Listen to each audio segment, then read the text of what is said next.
Hello दोस्तों, मेरा नाम है अभय। आज हम स्टार्ट करने वाले हैं ह्यूमन कंप्यूटर इंटरेक्शन की सेकेंड यूनिट, जो कि एकेटीयू बोर्ड के बीटेक थर्ड ईयर का सब्जेक्ट है।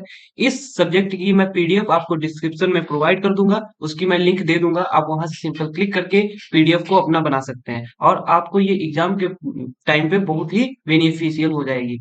ये हमारी सेकेंड यूनिट होने वाली है। जिन लोगों ने फर्स्ट यूनिट नहीं देखी है तो वो पहले फर्स्ट यूनिट को देख ले, जिससे आपके जो भी डाउट्स है वो क्लियर हो सके, क्योंकि मैं इसमें बहुत सारा पार्ट जो है वो सेकंड फर्स्ट यूनिट से मिलता हुआ रहेगा, जो कि आपके लिए अच्छा हो जाएगा अगर आप वहां से पढ़ के आ रहे हैं फर्स्ट यूनिट। तो चलिए स्टार्ट करते हैं विदाउट वेस्टिंग टाइम।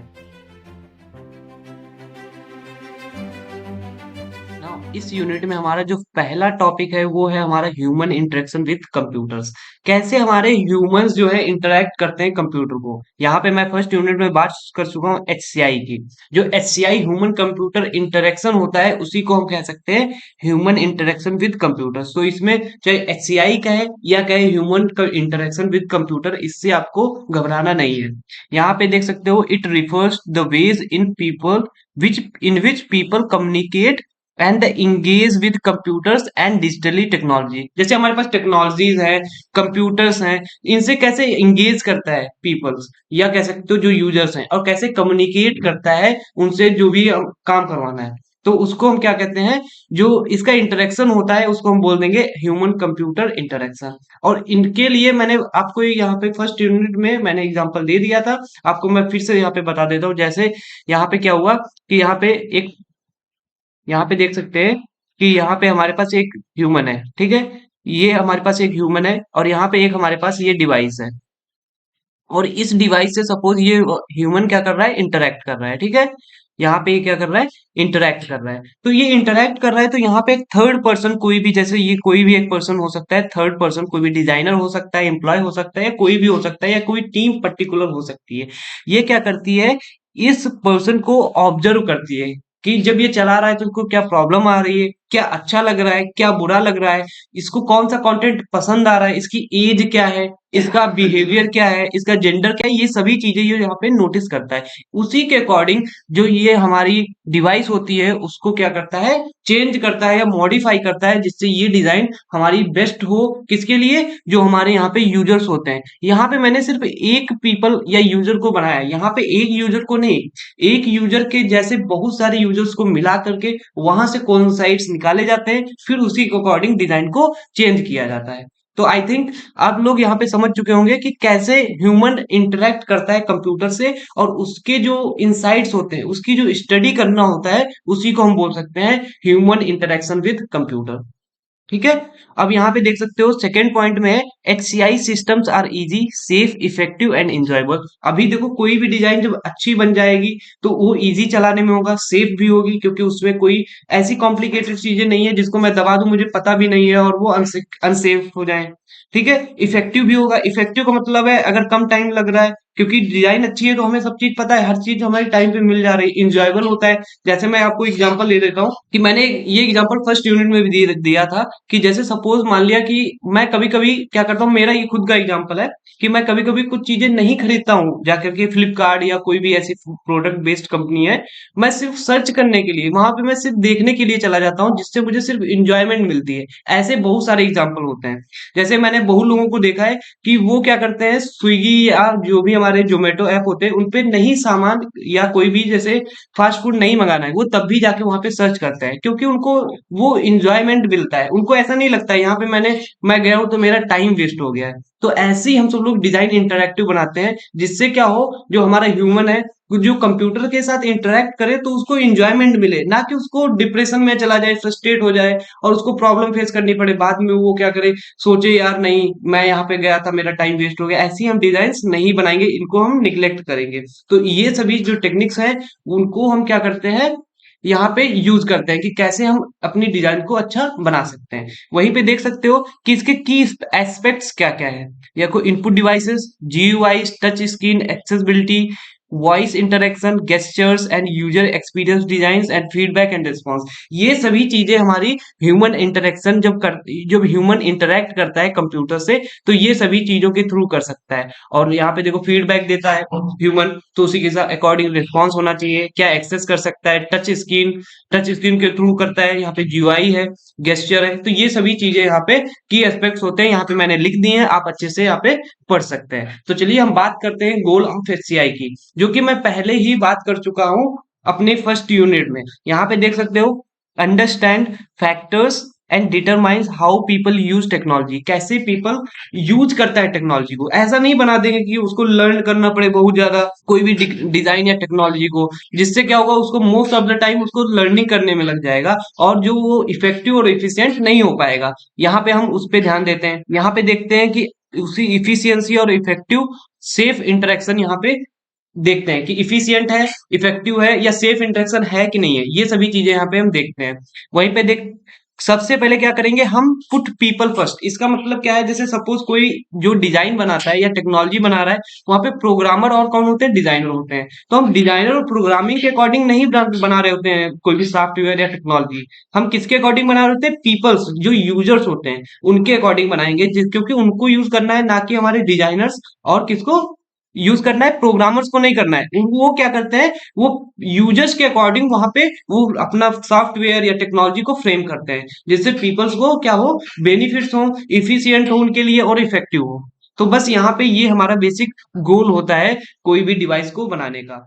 Now, अब हम मूव करेंगे अपने नेक्स्ट टॉपिक की तरफ, जो है हमारा why people have trouble with computers. जैसे अभी क्या होता है कि बहुत सारे जो यूजर्स होते हैं, जब कंप्यूटर्स को या कह सकते हैं कोई टेक्नोलॉजी या डिजाइन को यूज कर रहे होते हैं, वहां पे प्रॉब्लम फेस करनी पड़ती है।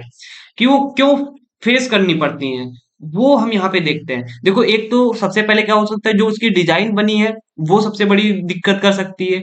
जैसे यूज ऑफ जॉर्गन्स, इसका मतलब क्या है, कोई ऐसी टेक्नोलॉजिकल वर्ड हम लिख दिए जो कि यूजर्स को पता ही नहीं है। सपोज यहाँ पे लिखना था कट, ठीक है। कट मीन्स क्या होता है, कट, जो भी चीज कट करनी होती है। लेकिन यहाँ पे मैं कट की जगह पे मैं बहुत ही एक ऑड सा मैंने इसका सिनोनिम्स या सिमिलर वर्ड लिख दिया, तो वो जो पीपल होगा वो क्या करेगा, अब उसको प्रॉब्लम आएगी। वो पहले जाएगा, सर्च करेगा इसका मीन क्या है, फिर उसके बाद में फिर वो क्लिक करेगा। और जो कोई नहीं सर्च करना चाहता है तो उसको छोड़ देगा, भले वो उसके लिए यूज हो। तो ऐसे बहुत सारे एग्जाम्पल होते हैं। तो हम यूज ऑफ जार्गन्स का नहीं करेंगे। जो पीपल्स अपनी डिक्शनरी में या जो भी वर्ड्स जो डेली लाइफ में यूज करता है, उन्हीं को हम बना करके अपनी वेबसाइट बनाएंगे। ऐसा नहीं है कि हम अपनी जो भी वेबसाइट को एडवांस दिखाने के लिए वहां पे हम अच्छे अच्छे वर्ड्स लिख दिए जो कि पीपल जानते ही नहीं है। वहां पे हम एडवांस नहीं बनाते हैं, ऐसा बनाते हैं कि हर एक पीपल जो है वहां पे समझ पाए, जो भी यूजर्स हैं वहां पे यूज कर पाए, ना कि हम वहां पे अपने को एडवांस दिखाना है।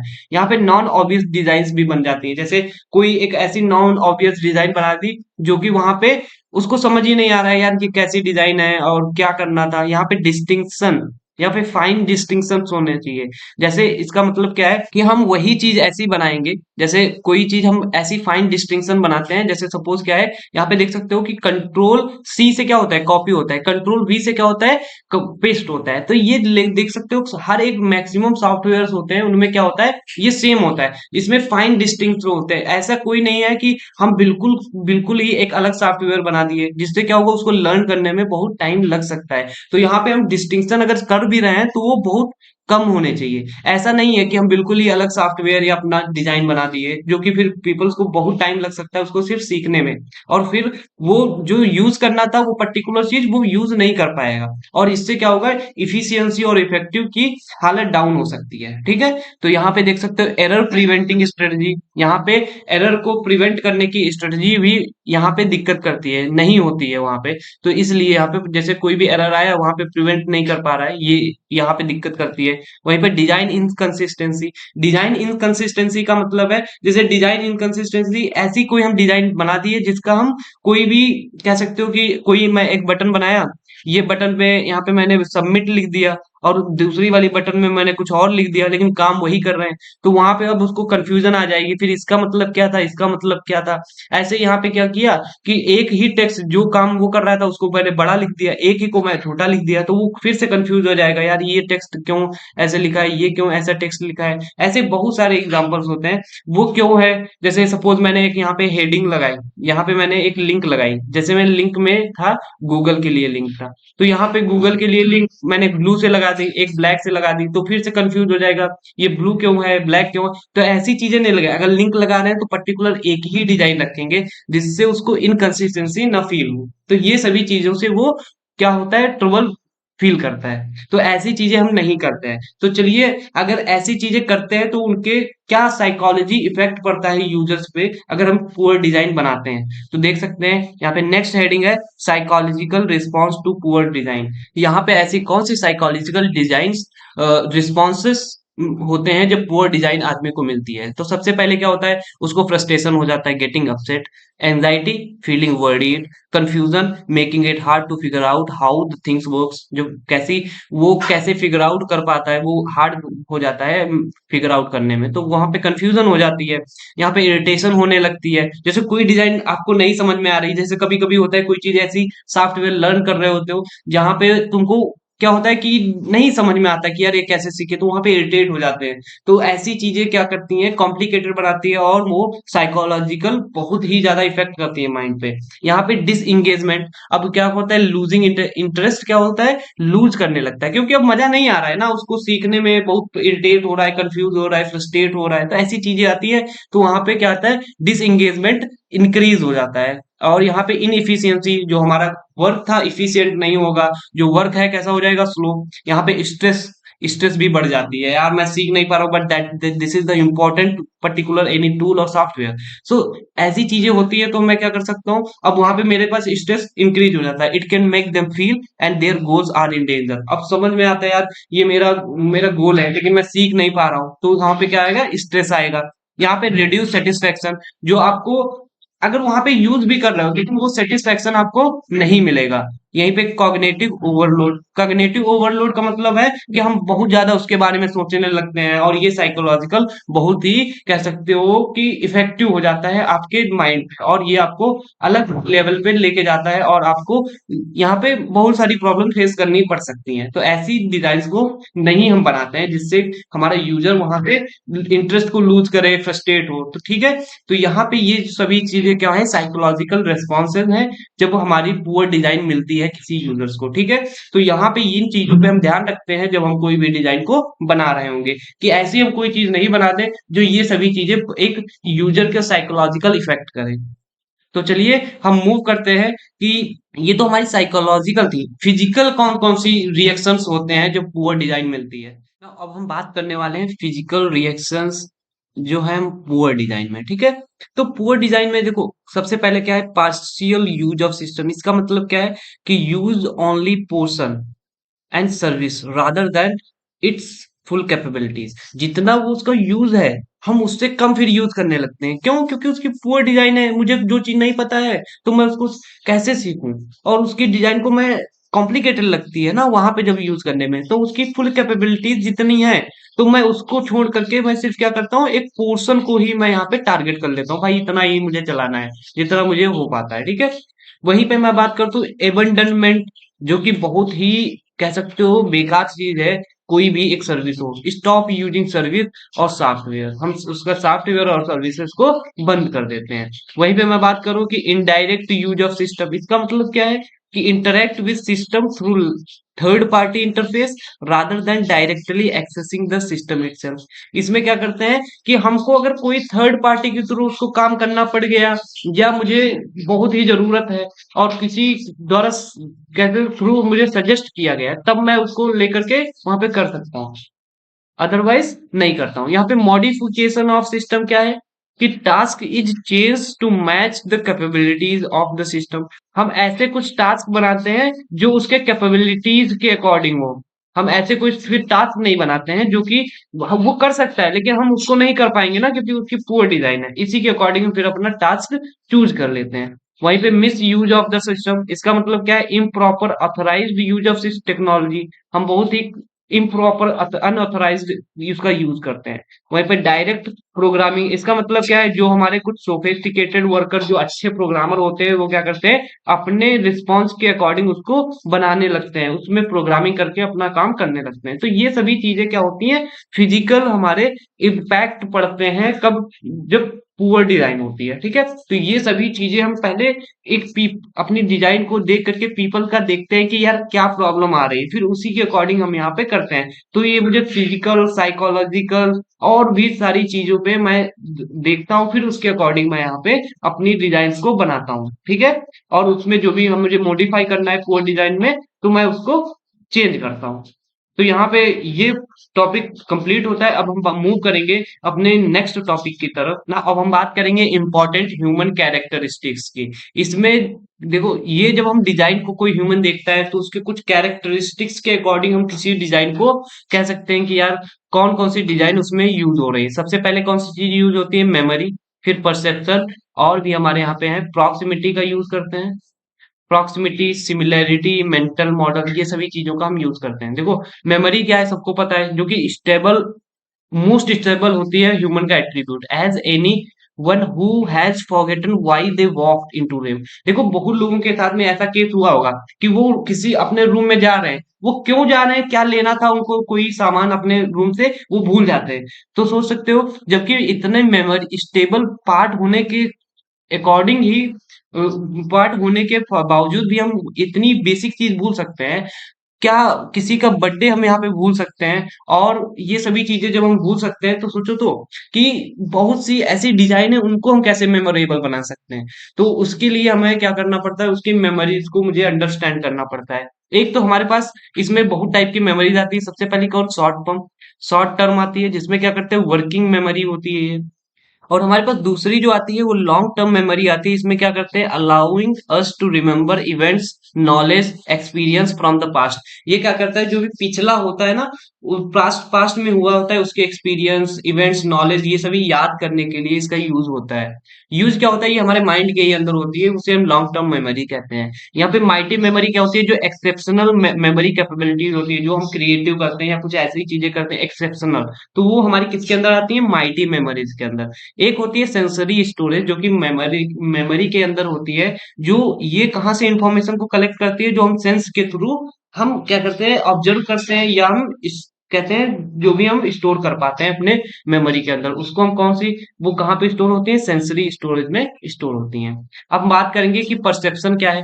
देखो, परसेप्शन क्या है, अवेयरनेस और अंडरस्टैंडिंग है एलिमेंट्स और ऑब्जेक्ट्स की, किसके थ्रू, हम फिजिकल सेंसेशन और हमारी फिजिकल सेंसेशन के थ्रू हम जो भी क्या कर सकते हैं, एलिमेंट्स और ऑब्जेक्ट की अंडरस्टैंडिंग बना लेते हैं, उसे हम परसेप्शन कहते हैं। जैसे लाइक साउंड से, साइट से, स्मेल से और सो ऑन। जैसे हम कोई भी इमेज डिजाइन देखें तो उसके अकॉर्डिंग मैं परसेप्शन बना लेता हूँ, ये ऐसी है, ये वैसा है। जैसे मैं कोई पर्सन को देखा, उसके अकॉर्डिंग मैं परसेप्शन बना लेता हूँ। कैसे, उसकी कह सकते हो फिजिकल स्ट्रक्चर से, या कोई भी ऐसी चीजों से। जैसे मैं किसी दो जानवर को देखा, लाइक एक हाथी है, एक हाथी का बच्चा है, तो उसकी फिजिकल साइज से मैं उसको परसेप्शन बनाता हूँ, ये छोटा है, ये बड़ा है, ये मोटा है। ऐसी चीजें हम परसेप्शन परसेप्शन बनाते हैं ना, कि वो सही भी हो सकती हैं और वो नहीं सही भी हो सकती हैं। तो दो चीजें परसेप्शन में आती हैं। ठीक है, तो अब हम बात करेंगे कि प्रॉक्सिमिटी क्या है।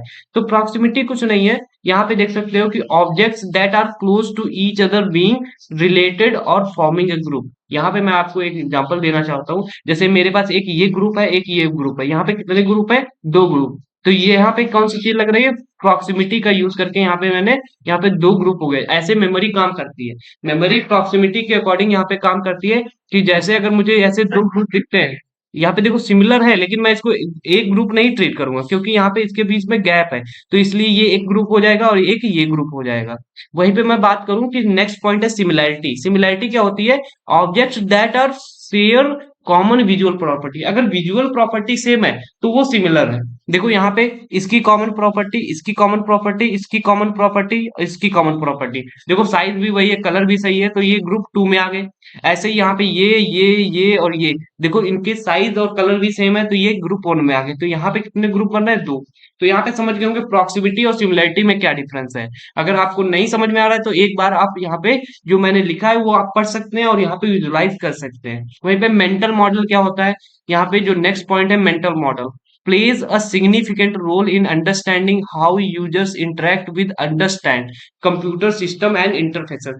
कैसे कोई people अंडरस्टैंड करता है सिस्टम्स को और इंटरफेसेस को, उसकी अंडरस्टैंडिंग बनाने के लिए हम यहाँ पे मेंटल मॉडल का यूज करते हैं। और ये मेंटल मॉडल बहुत ही इंपॉर्टेंट हो जाता है हमारे, कह सकते हो, जब हम डिजाइन को बना रहे होते हैं, जब हमें ह्यूमन को क्या कहते हैं, अंडरस्टैंड अंडरस्टैंड करना होता है, स्टडी करनी होती है। अब हम मूव करेंगे next topic, human consideration in design में, जो कि हमारा ये नेक्स्ट टॉपिक है इस यूनिट का। इसमें हम बहुत सारे कैसे ह्यूमन को कंसीडर करते हैं, वो हमारे यहाँ पे बहुत सारे यहाँ पे फैक्टर्स होते हैं, उनको हम बात कर लेते हैं। सबसे पहले बस साइकोलॉजिकल, फिर क्या करते हैं, फिजिकल कर सकते हैं, टास्क पे, सिस्टम पे, और यहाँ पे education, typing skill, native skill, ऐसे बहुत सारी चीजें। चलो हम यहाँ पे एक एक करके देख लेते हैं। साइकोलॉजिकल में क्या आ सकता है उसका, देखो एटीट्यूड कैसा है, एक्सपेक्टेशंस क्या है, मोटिवेशन, स्ट्रेस, पैशंस, कॉग्निटिव। जैसे जो बहुत ज्यादा स्ट्रेस में रहता है तो ऐसी चीजें नहीं यूज कर पाएगा, उसी के अकॉर्डिंग यहाँ पे उसका पैशंस क्या है। जरूरी नहीं है कोई हम डिजाइन को इतनी जल्दी सीख पाए, उसको यूज कर पाए, थोड़ा सा उसमें हार्ड भी हो सकता है, तो ऐसी चीजें पैशंस वहां पे रखना पड़ता है किसी यूजर्स को। तो वो हर चीज यहाँ पे हम देखते हैं। यहाँ पे फिजिकल कैरेक्टरिस्टिक्स, ये कैसे कैटेगराइज होता है, एज में, जेंडर में, और यहाँ पे हैंडेडनेस में, और डिसेबिलिटीज में। तो ये सभी चीजें यहाँ पे होती हैं। जैसे हमारा यूट्यूब क्या करता है, वहां पे दिखाता है कि कितनी एज वाले यहाँ पे ये देख रहे हैं तुम्हारा वीडियो, जिसके अकॉर्डिंग क्या कर सकते हो तुम, अपनी जो वीडियो है उसको चेंज कर सकते हो, उसी के अकॉर्डिंग वहां पे बनाओगे। कौन लोग देख रहे हैं, मेल देख रहे हैं, फीमेल देख रहे हैं, और कहाँ से देख रहे हैं, और क्या उनका मतलब, बहुत सारी चीजें वहां पे देता है, जिससे क्या करता है अपने, वो इसलिए देता है कि हम अपना वीडियो उसी के अकॉर्डिंग बना सके, जिससे लोग वहां पे पसंद कर पाए। ठीक है, तो यहाँ पे देख सकते हो task experience, level of knowledge of job and job task, कैसा जॉब है। जैसे मैं हूँ तो मैं एक प्रोग्रामर हूँ, एक मैं कंप्यूटर साइंस स्टूडेंट हूँ, तो मैं उसी के अकॉर्डिंग क्या करता हूँ कि जो भी चीजें सर्च करनी होती है उस चीजें को सर्च करता हूँ, उसी के हिसाब से मैं सॉफ्टवेयर और टूल्स को यूज करता हूँ। बट ऐसा नहीं है जो सिर्फ कंप्यूटर यूज करता है, जो बिगिनर है वो कोडिंग और इसके बारे में नहीं जानता होगा ना, उसको थोड़ी ना यूज करेगा। तो ये सभी चीजों के बेस पे हम सब लोग वो इसको, जो हमारी डिजाइन और जो भी टेक्नोलॉजी बनती है वो इन सभी चीजों को देख के बनती है। देखो अब सिस्टम क्या हो सकता है, ये जो सिस्टम है, कोई अगर पर्सन जॉब में है तो वो कंप्यूटर को यूज कर रहा होगा, अदरवाइज नहीं यूज कर रहा होगा। कोई फ्रिक्वेंटली यूज करता है, कोई नहीं यूज करता है, तो ऐसी चीजों के अकॉर्डिंग हम सब लोग यहाँ पे देखते हैं और यहाँ पे कंसीडर करते हैं किसी पर्सन को। यहाँ पे एजुकेशन देखते हैं, उसके हाई स्कूल है, कॉलेज है, एडवांस डिग्री है।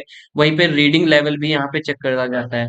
रीडिंग लेवल क्या है कि less than 5 grade, 5 to 12th grade, और यहाँ पे मोर देन 12th ग्रेड। तो यहाँ पे ये सभी चीजें यहाँ पे देखी जाती हैं। यहाँ पे देख सकते हो कि टाइपिंग स्किल्स, टाइपिंग स्किल्स क्या है, एक्सपर्ट 135 वर्ड पर मिनट, और स्किल्ड कितने, 90 वर्ड पर मिनट, और गुड कितने होते हैं, 55 वर्ड पर मिनट, और जो एवरेज होते हैं वो 40 वर्ड पर मिनट के हिसाब से करते हैं। जो बिल्कुल नहीं कर पाते हैं वो 10 वर्ड पर मिनट तक कर ही लेते हैं। तो यहाँ पे ये पढ़ इजिली पढ़ सकते हैं, इसमें कोई कॉम्प्लिकेटेड नहीं। इसमें टाइपिंग स्किल्स की भी काम करता है।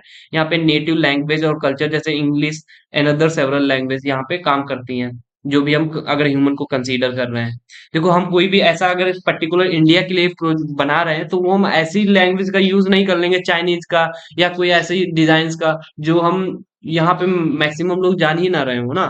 तो उसी के अकॉर्डिंग जैसी नेटिव लैंग्वेज होती है, कल्चर होता है, उसी के अकॉर्डिंग हम सब लोग डिजाइन और सॉफ्टवेयर को बिल्ड करते हैं। यहाँ पे task structure, repetitiveness and predictability of task being automated and high moderate लो।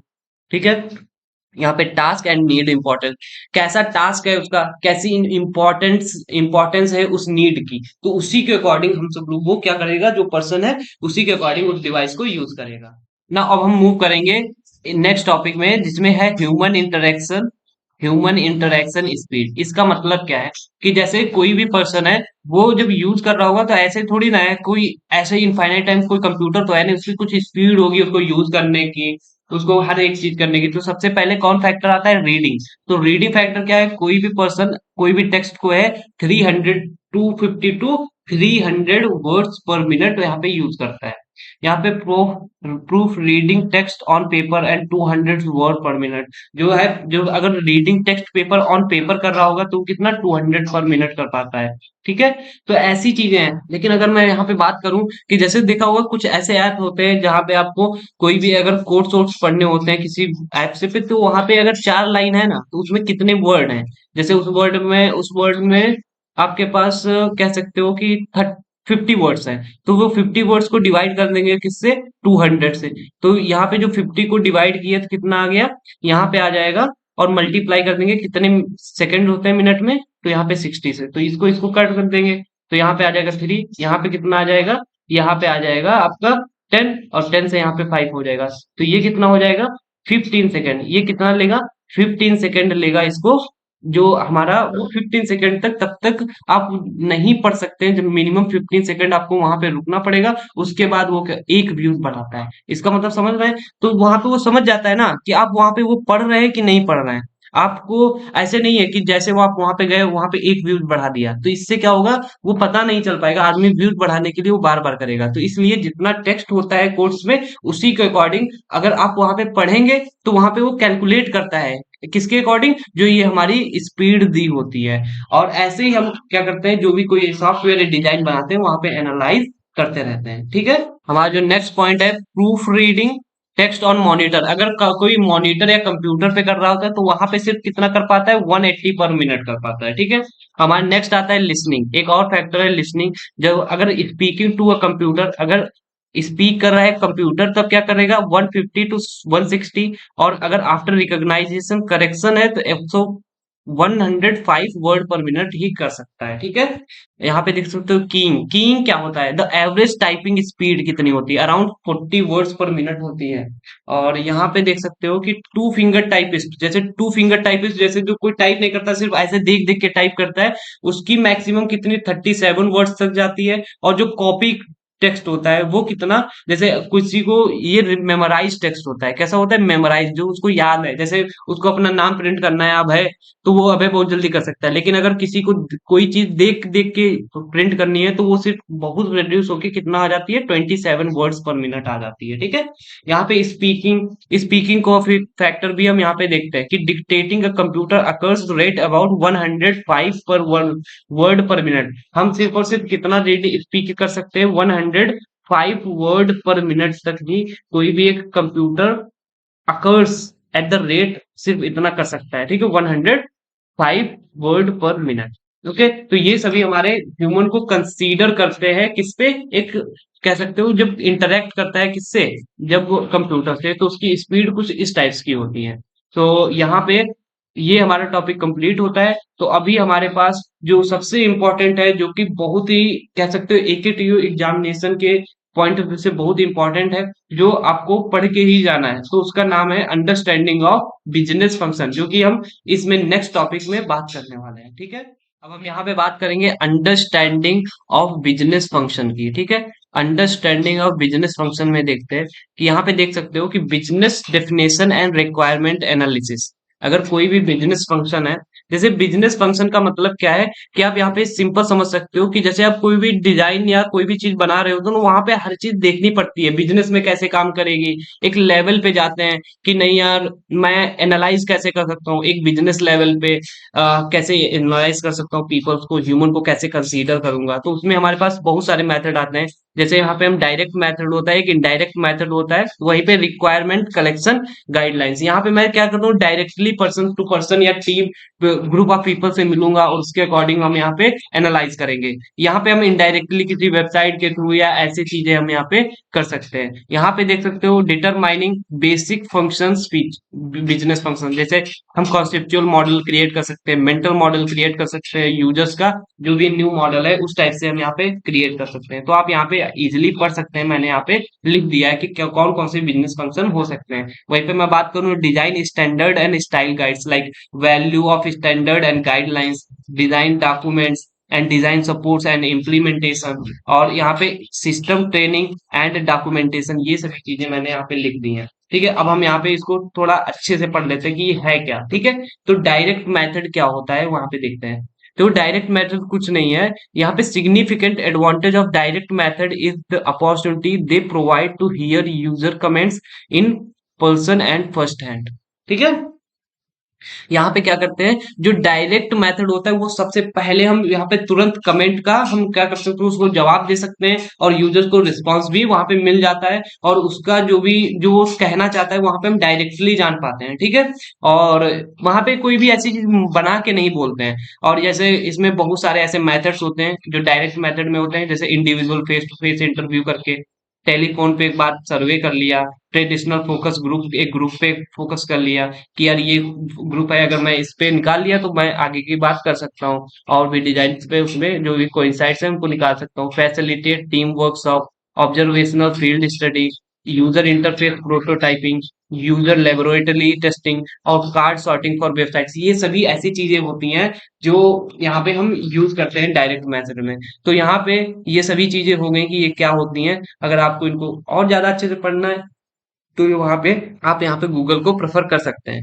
यहाँ पे चलिए हम बात करते हैं कि इनडायरेक्ट मेथड क्या होता है। तो इनडायरेक्ट मेथड भी बिल्कुल कह सकते हो अपोजिट है डायरेक्ट मेथड का। इसमें क्या करते हैं, इसमें one that place is intermediate between developer and user, जो भी हमारा डिजाइनर या डेवलपर होता है और उससे यूजर के बीच में कुछ ना कुछ एक इंटरमीडिएटरी होता है। जैसे यहाँ पे क्या कर सकते हो, ये या तो इलेक्ट्रॉनिक हो सकता है या एक दूसरा पर्सन हो सकता है। जैसे यहाँ पे कुछ मेथड्स फॉलो किए जाते हैं, जैसे MIS इंटरमीडिएटरी का यूज करते हैं। ठीक है, यहाँ पे पेपर सर्वेयर क्वेश्चनायर का, जैसे पेपर सर्वे क्वेश्चनायर, इलेक्ट्रॉनिक सर्वे क्वेश्चनायर, ऐसी सब मशीन्स होती है ना, उनका यूज कर लेते हैं। इलेक्ट्रॉनिक फोकस ग्रुप्स, अब कौन कौन से इलेक्ट्रॉनिक सिस्टम है जो फोकस करते हैं मार्केटिंग एंड सेल्स, यहाँ पे सपोर्ट्स लाइन का भी यूज करते हैं। तो ऐसी सभी चीजें यहाँ पे यूज करते हैं किसमें, इनडायरेक्ट मेथड में। तो आपको यहाँ पे जो भी चीजें नहीं समझ में आती हैं और आपको लगता है कि नहीं मुझे अच्छे से इसको कंप्लीट करना है, तो आप वहाँ पे गूगल को, मैं फिर से बता देता हूँ, आप वहाँ पे गूगल पे सर्च कर सकते हैं, या आप जो भी सब्जेक्ट जो भी बुक है उनको प्रेफर कर सकते हैं। ठीक है, ईमेल और बुलेटिन बोर्ड, यहाँ पे यूजर ग्रुप, लेकिन अगर आप यहाँ पे इतना ही पढ़ लेंगे तो वो आपके लिए बहुत अच्छा रहेगा, बेनिफिशियल हो जाएगा। अदर मीडिया एनालिसिस, और यहाँ पे सिस्टम टेस्टिंग, ये सभी चीजें हम यहाँ पे यूज करते हैं। System testing, other media analysis, users group. तो ठीक है, तो अब यहाँ पे हम देखते हैं कि understanding of users mental model, mental model को कैसे अंडरस्टैंड कर सकते हैं यूजर्स के। तो सबसे पहले goal of task analysis, understanding to the user is the gain of pictures and users mental model. ये गोल ऑफ टास्क एनालिसिस होता है किसके थ्रू, मेंटल मॉडल के थ्रू।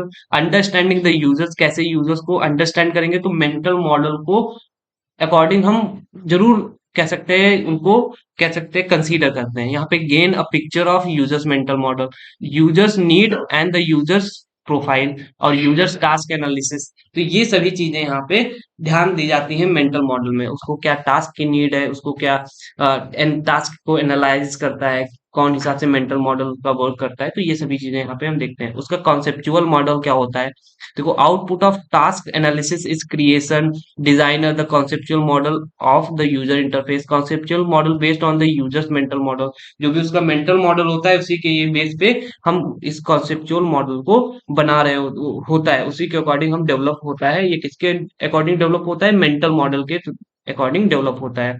जैसे यहाँ पे यूजर्स का न्यू मेंटल मॉडल जो बनता है वो किसके कह सकते हो, कॉन्सेप्चुअल मॉडल को ही यूजर का न्यू मेंटल मॉडल। ठीक है, अब यहाँ पे हम बात करेंगे design standard and style guides की। इसका मतलब क्या है कि डिजाइन स्टैंडर्ड और style guide document agreed upon way of doing something, कुछ भी हमें एग्री सब कुछ करना है तो उसके लिए ये गाइड करता है डॉक्यूमेंट को। ठीक है, और यहाँ पे क्या करते हैं, it also define the interface in standards rules guidelines convention must be followed in detail. ठीक है, जो भी इसमें डिटेल्स होती हैं, देखो गाइडलाइंस हम इसलिए प्रोवाइड करते हैं जिससे यूजर्स को प्रॉब्लम ना आए। अगर वो कुछ यूज कर रहा है तो जैसे नहीं होता है, डॉक्यूमेंटेशन बना दी जाती है कोई सॉफ्टवेयर की, जैसे वो डायरेक्ट डायरेक्ट वहां से जाकर के सीख पाए।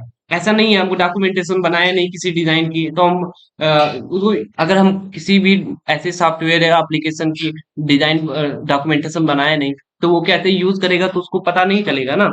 तो यहाँ पे हम उसकी डिजाइन बनाते हैं। This is a valuable to user because standard guidelines रहते हैं। ये फास्टर परफॉर्मेंस हो जाती है, रिड्यूस एरर हो जाता है अगर हम उसको डॉक्यूमेंटेशन और नहीं होता है, जैसे कोई भी सॉफ्टवेयर खोलते हो तो उसके क्या आता है कि उसमें ट्यूटोरियल आता है उस एप्लीकेशन को कैसे ट्रेन करना है, कैसे चलाना है, ठीक है। Reduce training time, foster better system utilisation, improve satisfaction, improve system acceptance. तो ये सभी चीजें यहाँ पे मिल जाती हैं अगर हम यहाँ पे किसका यूज करते हैं, बेस्ट स्टैंडर्ड और स्टाइल गाइड्स मतलब डॉक्यूमेंटेशन का यूज करते हैं, ठीक है। तो यहाँ पे अभी हमारे पास जो डायरेक्ट मेथड में कार्ड सॉर्टिंग फॉर वेबसाइट के लिए यूज किया जाता है, हम उसको थोड़ा सा अच्छे से पढ़ लेते हैं क्योंकि ये कभी कभी 2 मार्क्स में एग्जाम में पूछ दिया जाता है।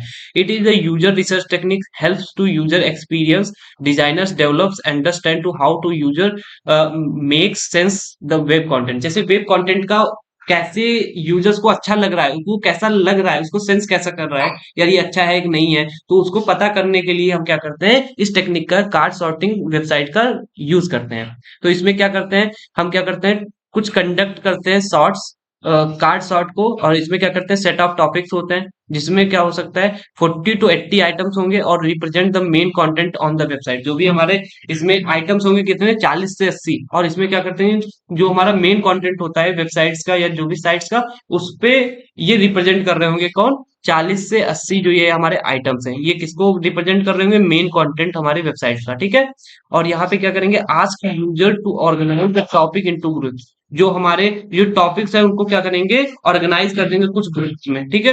और ये कुछ ग्रुप्स होंगे उनके क्या करेंगे, नेम रख देंगे, और फिर उसके बाद डिब्रीफ कर देंगे यूजर्स को, और फिर इसी को क्या करेंगे, रिपीट करेंगे, किसके लिए, 15 से 20 यूजर्स के लिए करेंगे, और उसके बाद में जो डेटा आएगा उसको एनालाइज करेंगे, उसी के अकॉर्डिंग हम यहाँ पे कोइंसाइड्स को निकाल देंगे। तो ये बहुत ही सिंपल हो जाता है हमारा डायरेक्ट मेथड में, ठीक है। अब हम यहाँ पे बात करेंगे guidelines for the design conceptual models. Conceptual model को अगर डिजाइन कर रहे हो तो उसकी गाइडलाइंस कौन कौन सी हैं, तो ये बहुत ही इंपॉर्टेंट है, एग्जाम में बहुत ही कह सकते हो ये ज्यादा पूछा जाता है।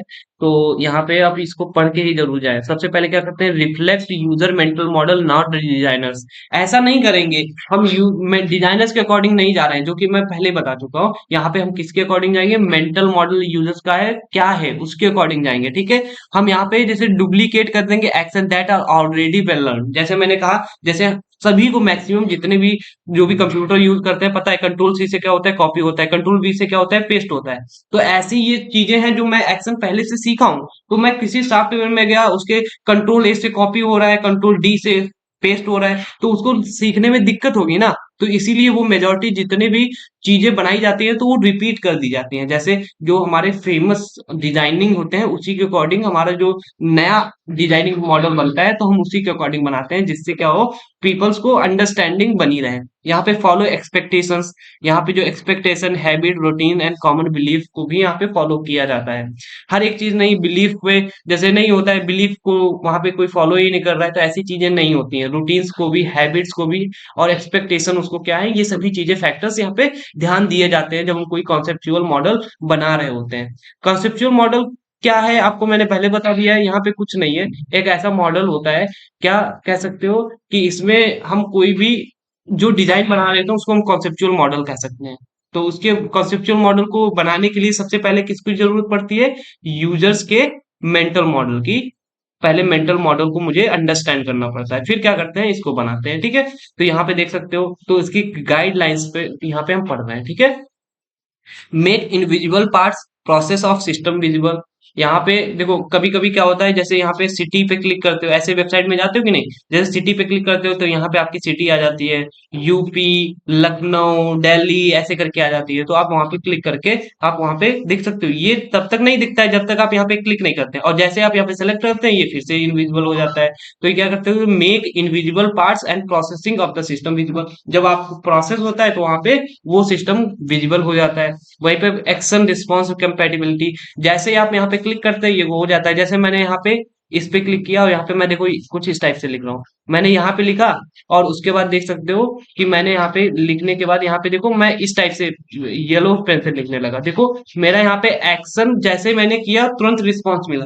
तो इससे मुझे क्या करता है, अभी मुझे इससे नहीं लिखना है तो मैं क्या कर सकता हूँ, इसको इरेज कर सकता हूँ। देखो मैंने इरेज कर दिया। देखो तुरंत ही मेरा एक्शन कर रहा हूँ, रिस्पॉन्स भी मिल रहा है, जो कि ये कंपैटिबल होना चाहिए। अगर ऐसा नहीं होगा तो आपकी डिजाइन पे कोई वर्क नहीं करेगा। यहाँ पे प्रॉपर एंड करेक्ट फीडबैक होना चाहिए। ऐसा नहीं है कि आप कोई भी फीडबैक दे रहे हैं, उससे आपका कुछ नहीं होने वाला, ठीक है। तो वो डिजाइन आपकी ना इम्प्रूव होगी और ना ही आपका यूजर्स का इंटरेस्ट बन पाएगा फॉर योर डिजाइन, ठीक है।